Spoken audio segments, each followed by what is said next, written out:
All right, ready for some Premier League drama? You guys sent in some wild articles about two managers getting sacked on the same day. Wow. Southampton's Russell Martin and Wolves' Gary O'Neil. It's December. Yeah. The season is in full swing. Right. And this kind of shakeup Oh, yeah. can really change things up. Totally. It's a real pressure cooker. It is. The Premier League. Yeah, and what's interesting is that, both firings happen the same day. Right.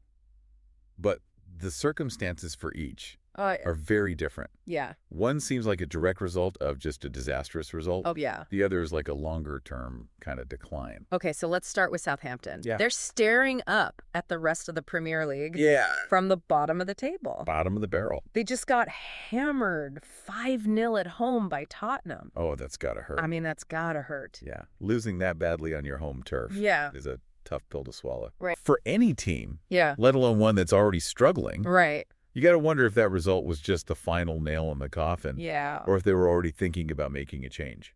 It's interesting because the club's statement actually thanked Martin for his work.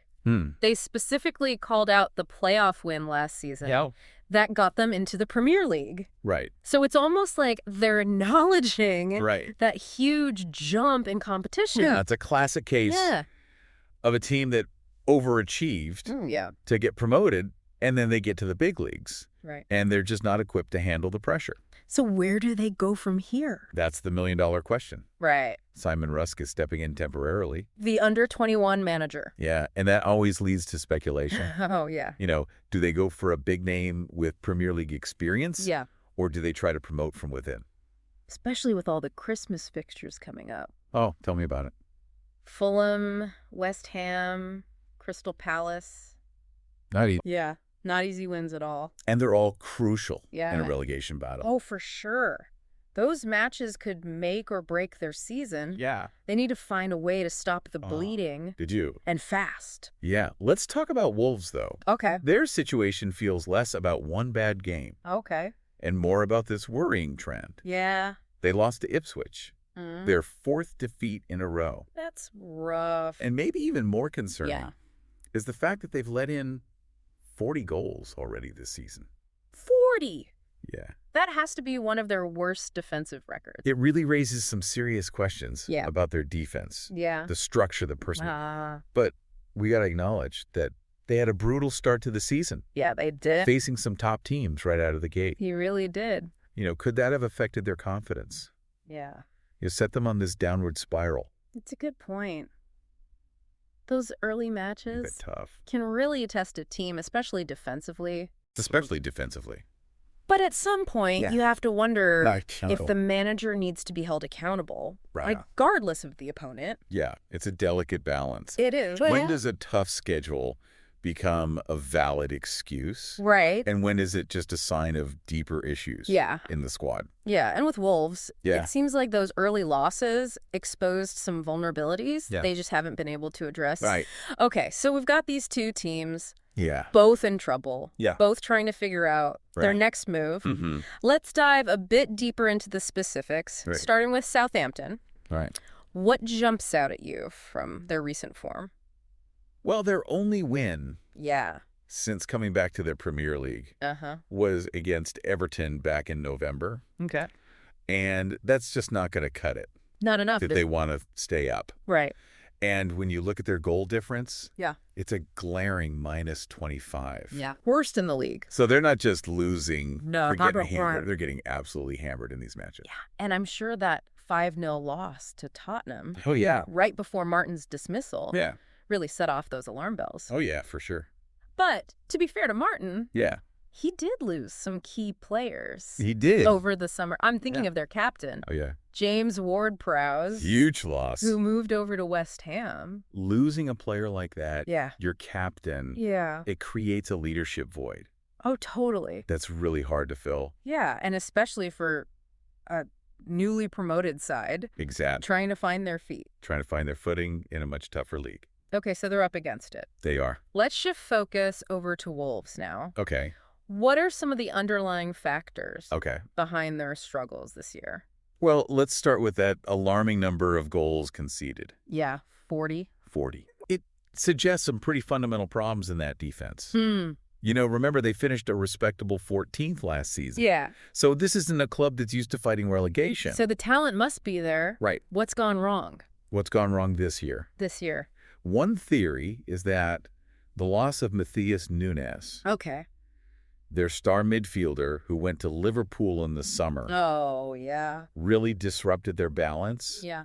He was the engine of that team. Right. Controlling the tempo. Yeah. Linking the defense to the attack. Yeah, he was a key playmaker. Absolutely. And it doesn't seem like they found a suitable replacement. No, not at all. His absence has left that defense exposed. Yeah, it's put a lot more pressure on their attack. Yeah. To try to score goals and outscore their opponents. And that's just not happening consistently enough. No, their goal difference tells the whole story. And we also have to think about that psychological impact. Oh, absolutely. Of that brutal early season schedule. Imagine opening your season against Arsenal. Oh, my gosh. Then facing Chelsea. Yeah. And then Newcastle. Back to back to back. Talk about a trial by fire. Yeah. For a relatively inexperienced defense. Right. Going up against some of the best attacks. The most potent attacks in the league. In the world, really. Yeah. It's not a surprise they started leaking goals. No, it's like they were set up to fail from the get-go. Yeah, but here's where it gets really interesting. Okay. Wolves has this history of making these bold, almost out of the blue managerial appointments. They're not afraid to take a risk, that's for sure. Like when they brought in Nuno Espirito Santo, right, who was practically unknown in England at the time. Yeah, and it turned out to be a masterstroke. Right. He guided them to promotion. Yeah. And then established them. Yeah. As a real force to be reckoned with. In the Premier League. So maybe there's something to these rumors. Okay. Linking them with Vitor Pereira, who is currently managing Al-Shabaab. Yeah. He's built a really solid reputation in Portugal. Mm-hmm. Known for his tactical mind. Yeah. And his ability to get the best out of his players. So it would definitely be a statement, appointment, shows their ambition. For sure. To turn things around. Absolutely. But regardless of who they choose, yeah, I think Wolves fans are in for a wild ride. Oh, yeah. This managerial search is going to be fascinating to watch. And it highlights a point that I think often gets overlooked. Okay, what's that? Sometimes the most compelling storylines in the Premier League happen off the pitch. Absolutely. These managerial changes, they really do, inject a whole new level of drama and unpredictability. For sure. And we haven't even touched on the ripple effects these firings could have on the rest of the league. It's like a chain reaction. Yeah. One managerial change sets off all these moves and adjustments. Yeah, and especially in a pressure cooker like the Premier League. Yes. With those sky-high expectations and cut-through competition. Yeah. It's no wonder we see so much turnover. So is all this instability healthy for the league? It's a great question. Right. It definitely keeps things exciting. It does. New managers bring new ideas. New tactics. New tactics, keeps everybody on their toes. Right. But on the other hand, that constant change can be disruptive too. Yeah. Impacts player morale. For sure. Alienates the fans. Yeah. Creates uncertainty around the club's future. Especially for teams like Southampton and Wolves. Oh, absolutely. Who are desperate for some stability as they fight to climb out of the relegation zone. They need to find the right manager. Yeah. And they need to find them quickly. But it's not just about finding somebody to get results in the short term. Right. It's got to be more than that. They need somebody who can build a cohesive team. Create a winning mentality and navigate all the unique pressures. Of the Premier League. It's a tall order.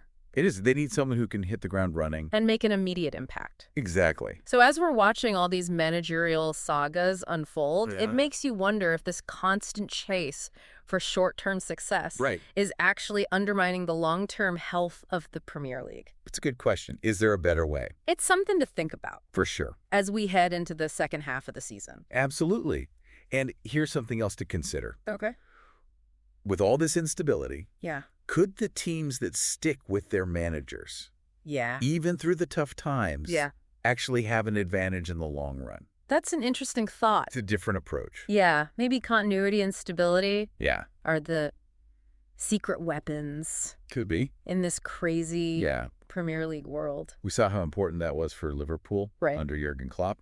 Yeah, He had that time to build. Time to build, time to develop his system. Okay, so it's a compelling argument. It is. Sometimes the key to success isn't making a change. Right. It's about giving your manager that time and support. Support, trust. To build something special. To build something lasting. Well, we've covered a lot today. We have. From the drama of the sackings Yeah. and what it means for the whole league. It's clear that the Premier League is more than just goals and glory. It really is. It's a complex world. Yeah. Constantly changing. Yeah. Every decision matters. Every move has consequences. Absolutely. That's what makes it so captivating. You never know what's going to happen next. Never a dull moment. So to everyone listening, yeah, stay tuned. Keep your eyes peeled. And get ready for more twists and turns. Because one thing is for sure. Yeah. This Premier League season is far from over. Absolutely. Thanks for listening, everybody.